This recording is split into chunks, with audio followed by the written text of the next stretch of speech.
പത്തരമാറ്റ് സീരിയലിൽ ഉടൻ വരുവാൻ പോകുന്ന ഒരു ത്രില്ലിംഗ് എപ്പിസോഡിന്റെ റിവ്യൂ ആണ് തുടർന്ന് നിങ്ങൾ കേൾക്കുവാൻ പോകുന്നത്.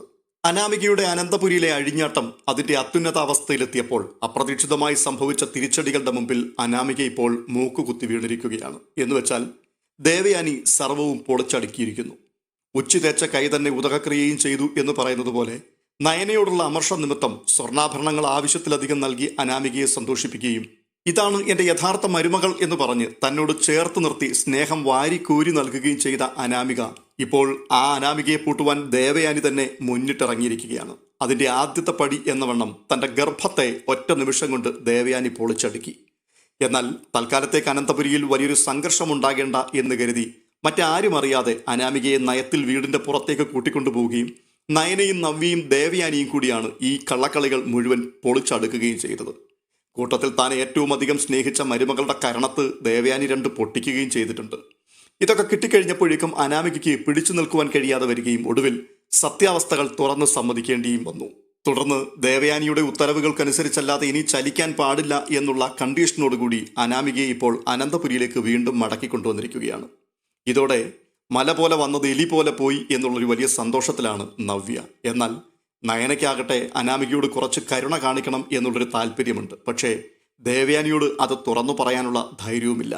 തുടർന്ന് അനന്തപുരിയിൽ എത്തിയതിനു ശേഷം അനാമികയുടെ ഓരോ അടിവേരുകളും പതിയെ പതിയെ അറത്തുമാറ്റുന്ന ദേവയാനിയാണ് നമുക്ക് കാണുവാൻ കഴിയുന്നത്.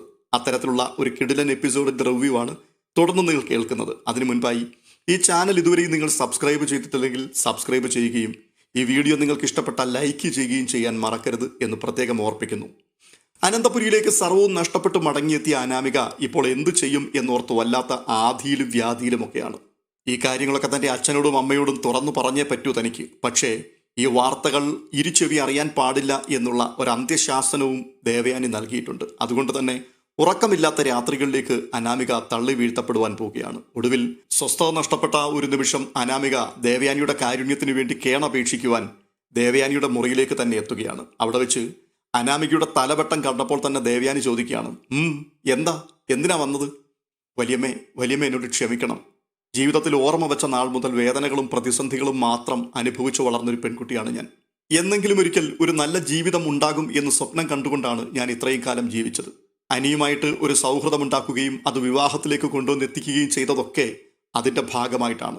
എൻ്റെ അച്ഛനും അമ്മയും വളരെയധികം കഷ്ടപ്പെട്ടാണ് എന്നെ വളർത്തിയതും ഒടുവിൽ ഈ അനന്തപുരിയിൽ എത്തിച്ചതുമെല്ലാം. ഇത്രയും കേട്ടപ്പോഴേക്കും ദേവയാനി പൊട്ടിത്തെറിച്ചുകൊണ്ട് ചോദിക്കുകയാണ്, നീ എന്തൊക്കെയാണ് അനാമിക ഈ വിളിച്ചു കൂവുന്നത്? നിന്റെ അച്ഛനും അമ്മയും കഷ്ടപ്പെട്ട് വളർത്തിയെന്നോ? അവർ കഷ്ടപ്പെടുന്നവരായിരുന്നുവെങ്കിൽ ഒരിക്കലും ഈ അവസ്ഥ നിനക്ക് വരില്ലായിരുന്നു. കഷ്ടപ്പെട്ടു എന്ന് പറയുന്നതിനേക്കാൾ നല്ലത് കട്ടും മോഷ്ടിച്ചും സുഖിപ്പിച്ചു നിന്നെ വളർത്തി എന്ന് പറയുന്നതായിരിക്കും. വലിയമ്മ, ശവത്തിൽ കുത്തരുത്. എനിക്ക് തെറ്റുകൾ ചെയ്യേണ്ടി വന്നിട്ടുണ്ട്. അത് ഈ വീട്ടിൽ പിടിച്ചു നിൽക്കുവാൻ വേണ്ടി മാത്രമായിരുന്നു. ഈ സംഭാഷണം നടക്കുമ്പോൾ അവിടേക്ക് നയന കയറി വരുന്നുണ്ട്. അനാമികയുടെ കുമ്പസാരം കേട്ടിട്ട് നയന പെട്ടെന്ന് ചോദിക്കുകയാണ്, അനാമികെ, ഞാൻ നിന്നോടൊരു കാര്യം ചോദിക്കുകയാണ്. ഈ അമ്മ കുറച്ച് നാളുകൾക്ക് മുമ്പ് നിനക്കൊരു 100 പവൻ തന്നത് ഓർമ്മയുണ്ടോ? അതിൽ നിന്നും ഒരു നെക്ലസ് നഷ്ടപ്പെട്ടിട്ടുണ്ട്. ആ നെക്ലസ് മോഷ്ടിച്ചത് നീ തന്നെയല്ലേ? സത്യം പറയണം. ഉടനെ അനാമിക വീണ്ടും കൈകൂപ്പിക്കൊണ്ട് പറയുകയാണ്, എടത്തി, എന്നെ ഉപദ്രവിക്കരുത്, ഞാൻ സത്യം പറയാം. ആ നെക്ലസ് എടുത്തത് ഞാൻ തന്നെയാണ്. ഇത്രയും കേട്ടപ്പോഴേക്കും കോപപരവശയായി ദേവയാനി ഇരുന്ന ഇരിപ്പിടത്തിൽ നിന്ന് ചാടിയങ്ങ് എഴുന്നേൽക്കുകയാണ്. അത് ശരി, അപ്പോൾ 25 പവനോളം തൂക്കം വരുന്ന ആ നെക്ലസ് മോഷ്ടിച്ചിട്ട് നീ എന്നെ കൊണ്ട് കേസ് കൊടുപ്പിച്ചു. നീയല്ലേയോടി എന്നോട് പറഞ്ഞത് കനകയും ഗോവിന്ദനും കൂടിയാണ് അത് മോഷ്ടിച്ചതെന്ന്? നീ ചെയ്തത് എത്ര വലിയ പാതകമായിരുന്നു നിനക്കറിയാമോ? നിന്റെ മനസ്സിൽ അല്പമെങ്കിലും മനുഷ്യത്വമുണ്ടായിരുന്നുവെങ്കിൽ നിരപരാധികളായ ആ പാവങ്ങളെ കുടുക്കുവാൻ നീ ശ്രമിക്കുകയില്ലായിരുന്നു.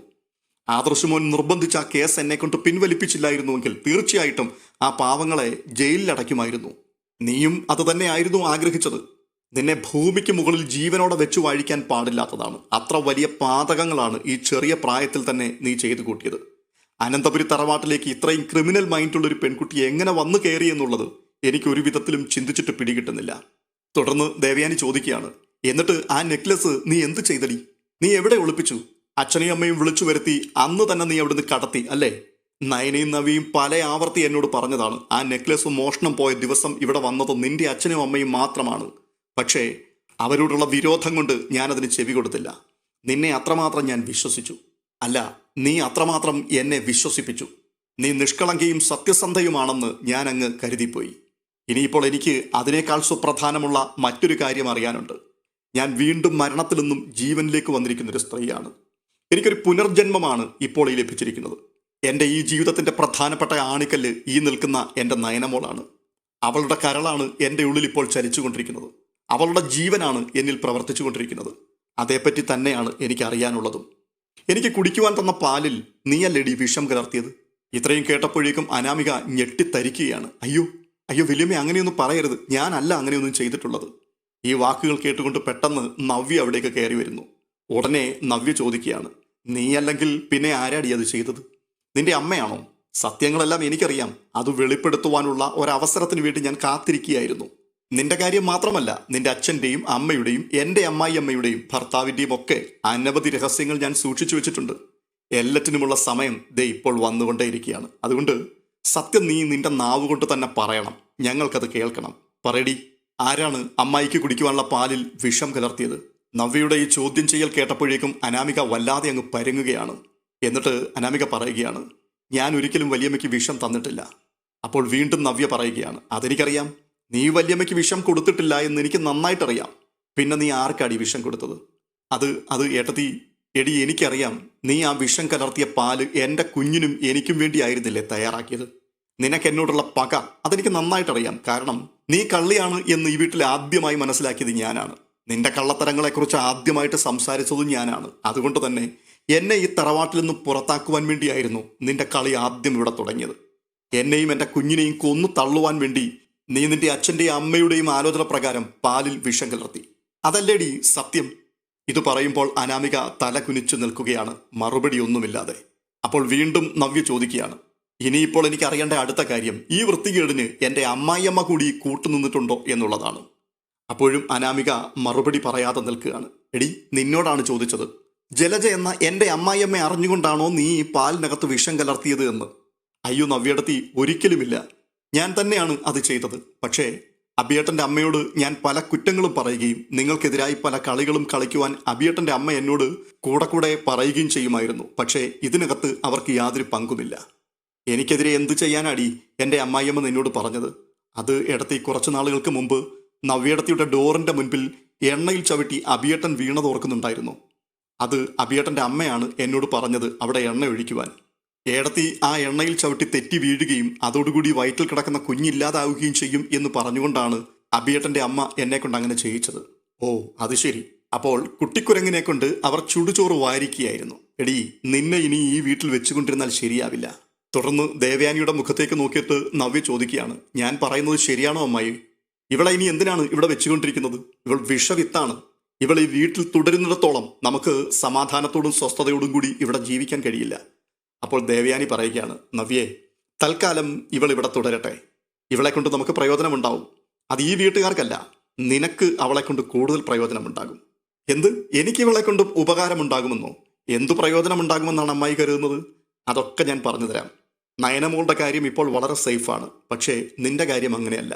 നിന്റെ അമ്മായിയമ്മയും നിന്റെ ഭർത്താവും എങ്ങനെയെങ്കിലും നിന്നെ ഇവിടുന്ന് പുറത്താക്കുവാൻ വേണ്ടി പഠിച്ച പണി 18 പയറ്റുകയാണ്. അതുകൊണ്ട് തന്നെ അബിയെയും ജലജയെയും നേരെയാക്കിയെടുത്തേ പറ്റൂ. അല്ലാമായി അവരെ നേരെയാക്കുവാൻ ഒട്ടും നേരെയല്ലാത്ത ഇവളെ കൊണ്ട് എങ്ങനെയാണ് പറ്റുക? അതൊക്കെ പറ്റും.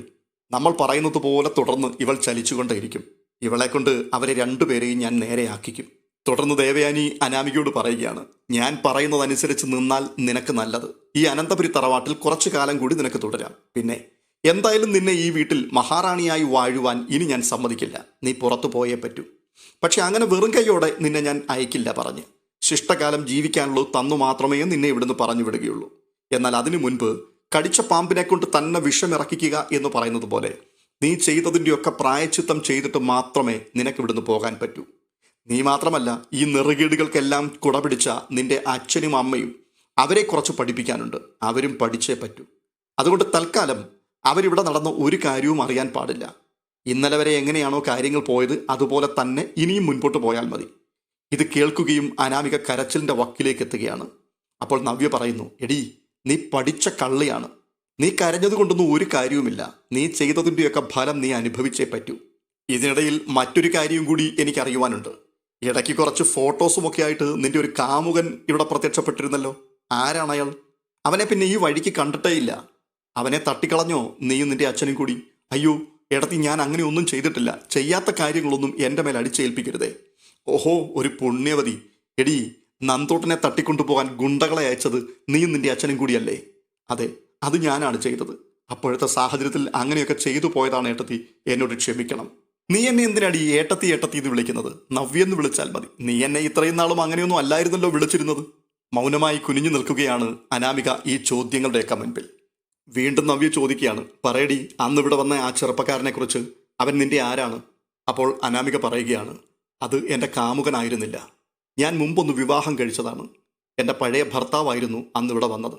ഇത്രയും കേട്ടപ്പോഴേക്കും നവ്യയും നയനയും ദേവയാനിയും ഒക്കെ നടുക്കത്തോടുകൂടി അനാമികയെ തുറച്ചു നോക്കുകയാണ്. എന്നിട്ട് ദേവയാനി ചോദിക്കുക, നീ എന്തൊക്കെയാണ് ഈ പറയുന്നത്? എന്തൊരു പെരും കള്ളക്കൂട്ടമാണ് നിങ്ങളൊക്കെ. ഈ അനന്തപുരിയിൽ ഞങ്ങൾ ഓമനിച്ചു വളർത്തിയതായിരുന്നു അനിയെ. അവൻ്റെ ജീവിതം തന്നെ നശിപ്പിച്ചു കളഞ്ഞുവല്ലോ നിങ്ങൾ. പറയടി, അവനെക്കുറിച്ച് കൂടുതൽ ഞങ്ങൾക്കറിയണം.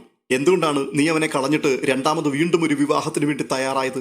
അപ്പോൾ അനാമിക പറയുകയാണ്, അവൻ എന്നെ കബളിപ്പിക്കുകയായിരുന്നു. ഒത്തിരി സ്വത്തും പണവും ഒക്കെയുള്ള വലിയ വീട്ടിലെയാണ് എന്ന് പറഞ്ഞിട്ടാണ് എന്നെ വിവാഹം കഴിച്ചത്. എന്നാൽ വിവാഹശേഷമാണ് ഞാൻ തിരിച്ചറിഞ്ഞത് ഞങ്ങൾ കബളിപ്പിക്കപ്പെട്ടുവെന്ന്. എല്ലാം കള്ളമായിരുന്നു. അവനൊന്നുമില്ലാത്തൊരു വീട്ടിലെ ചെറുക്കനായിരുന്നു. ഒടുവിൽ ആ ബന്ധം ഉപേക്ഷിച്ച് എനിക്ക് എൻ്റെ വീട്ടിലേക്ക് മടങ്ങിപ്പോരേണ്ടി വന്നു. അപ്പോൾ പണമുള്ള വീട്ടിൽ കയറിപ്പറ്റുക എന്നുള്ളതായിരുന്നു നിന്റെ ലക്ഷ്യം. അതെന്തായാലും നീ പൂർത്തീകരിച്ചു. പക്ഷേ ദൈവം നിന്നെ കുടുക്കി. അതാണ് ഇപ്പോൾ സംഭവിച്ചിരിക്കുന്നത്. ഇത് പറഞ്ഞിട്ട് ദേവയാനി അനാമികയോട് പറയുകയാണ്, ഇവിടെ സംഭവിച്ചതൊക്കെ തൽക്കാലം നിന്റെ മനസ്സിൽ മാത്രം ഇരുന്നാൽ മതി. അമ്മായിയമ്മയുടെയോ ജലജയുടെയോ നിന്റെ അച്ഛൻ്റെയോ അമ്മയുടെയോ മുൻപിൽ ഇതേപ്പറ്റി ഒരക്ഷരം മിണ്ടിയെന്നറിഞ്ഞാൽ പിന്നെ നീ വെളിച്ചം കാണില്ല.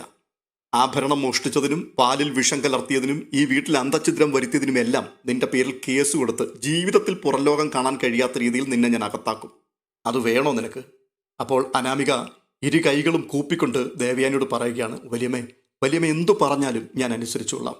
ദയവ് ചെയ്ത് എൻ്റെ ജീവിതം നശിപ്പിക്കരുത്. തുടർന്ന് അനാമിക ദേവയാനിയുടെ കാൽക്കലേക്ക് വീഴുകയാണ്. ഉടനെ ദേവയാനി പിന്നിലേക്ക് മാറിയിട്ട് പറയുകയാണ്, നീ എൻ്റെ കാലൊന്നും പിടിച്ചിട്ട് കാര്യമില്ല.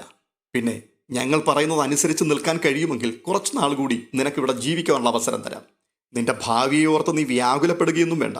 അതിനാവശ്യമുള്ളതൊക്കെ ഞാൻ ചെയ്യാം. പക്ഷേ അതിനു മുൻപ് നീ ഇപ്പോൾ ചെയ്യേണ്ടത് നവ്യയെയും നയനയെയും സ്നേഹിക്കുകയും അവർ പറയുന്നതനുസരിച്ച് ഈ വീട്ടിൽ സമാധാനത്തോടെ കാര്യങ്ങൾ നീക്കി മുൻപോട്ട് പോവുകയും ചെയ്യണം. നിന്റെ മാറ്റം കണ്ടുകൊണ്ട് ജലജയും ജാനകിയും ഒക്കെ നിന്നോട് ചോദിക്കും, നിനക്ക് എന്താ പറ്റിയെന്ന്. അപ്പോൾ നീ പറയണം, ഈ പകയും വെറുപ്പും ഒന്നും വെച്ച് ജീവിച്ചിട്ട് കാര്യമില്ല. അതുകൊണ്ട് സമാധാനത്തോടെ ജീവിക്കുവാൻ വേണ്ടി നീ തീരുമാനിച്ചുവെന്ന്. പിന്നെ നീ ചെയ്യേണ്ട പല കാര്യങ്ങളുമുണ്ട്. അതൊക്കെ നിന്നോട് വഴിയെ ഞാൻ പറയാം. ഇപ്പോൾ നിനക്ക് പോകാം. ഇത്രയും കേട്ടുകൊണ്ട് വിങ്ങിപ്പൊട്ടി അനാമിക കണ്ണുനീരോടുകൂടി പുറത്തേക്ക് ഇറങ്ങി പോകുമ്പോൾ നവ്യ ചോദിക്കുകയാണ്, അല്ല അമ്മായി, എനിക്ക് മനസ്സിലാകുന്നില്ല. അമ്മായി എന്തൊക്കെയാണ് ഈ പറയുന്നത്? അവളെ ഇവിടെ വെച്ചുകൊണ്ടിരിക്കുന്നതിൽ ആർക്കെന്ത് ഗുണം കിട്ടാനാണ്? അവൾ ചെയ്തതിൻ്റെ ഫലം അവൾ അനുഭവിക്കട്ടെ. അവളെ പറഞ്ഞു പുറത്തു വിടുകയല്ലേ വേണ്ടത്? അപ്പോൾ ദേവയാനി പറയുകയാണ്, അല്ല മോളെ, അവൾ ചെയ്ത തെറ്റുകളുടെയൊക്കെ പ്രായശ്ചിത്തം ഈ വീട്ടിൽ വെച്ച് തന്നെ അവൾ ചെയ്യണം. ഇത്രയും നാളും നിങ്ങളെയൊക്കെ വിഡ്ഢികളാക്കി അവൾ വലിയ കൊമ്പത്തെ രാജകുമാരിയാണെന്ന് പറഞ്ഞ് ആറാടുകയായിരുന്നില്ലേ? ഇനി കുറച്ചുനാൾ അനന്തപുരിയിൽ അവൾ അടിമപ്പണി ചെയ്യട്ടെ. ഈ വീട്ടിലെ നമ്മുടെയൊക്കെ ആജ്ഞാനുവർത്തിയായിരിക്കും ഇനി മുതൽ അനാമിക. അവളെക്കൊണ്ട് ഇവിടെ ഒരു ശുദ്ധി കലശം തന്നെ എനിക്ക് നടത്തിയെടുക്കുവാനുണ്ട്. പ്രത്യേകിച്ച് അബിയുടെയും ജലജയുടെയും കാര്യത്തിൽ. അതൊക്കെ നിങ്ങൾക്ക് കാത്തിരുന്ന് കാണാം. അങ്ങനെ അനാമികയെ സമ്പൂർണ്ണമായി പൊളിച്ചടുക്കി ഒരു പുതിയ അധ്യായം അനന്തപുരിയിൽ ആരംഭിക്കുവാൻ വഴിവെട്ടിയിരിക്കുകയാണ് ദേവയാനി. തുടർന്ന് എന്തൊക്കെയാണ് സംഭവിക്കാൻ പോവുക എന്നുള്ളത് നമുക്ക് കാത്തിരുന്ന് കാണാം. ചില നാളുകൾക്കുള്ളിൽ പത്തരമാറ്റ് സീരിയലിൽ സംഭവിക്കാൻ പോകുന്ന ഉദ്വേഗജനകമായ ദൃശ്യവിസ്മയങ്ങളുടെ വിവരണമാണ് നിങ്ങളിപ്പോൾ കേട്ടത്. തുടർന്നും ഈ സീരിയലിൻ്റെ റിവ്യൂ നിങ്ങളിലേക്ക് കൃത്യസമയത്ത് തന്നെ എത്തേണ്ടതിന് ഈ ചാനൽ ഇതുവരെയും നിങ്ങൾ സബ്സ്ക്രൈബ് ചെയ്തിട്ടില്ലെങ്കിൽ സബ്സ്ക്രൈബ് ചെയ്യുകയും വീഡിയോ ഇഷ്ടപ്പെട്ടാൽ ലൈക്ക് ചെയ്യുകയും ചെയ്യണമെന്ന് പ്രത്യേകം ഓർപ്പിക്കുന്നു. അടുത്ത വീഡിയോയുമായി വീണ്ടും കാണാം.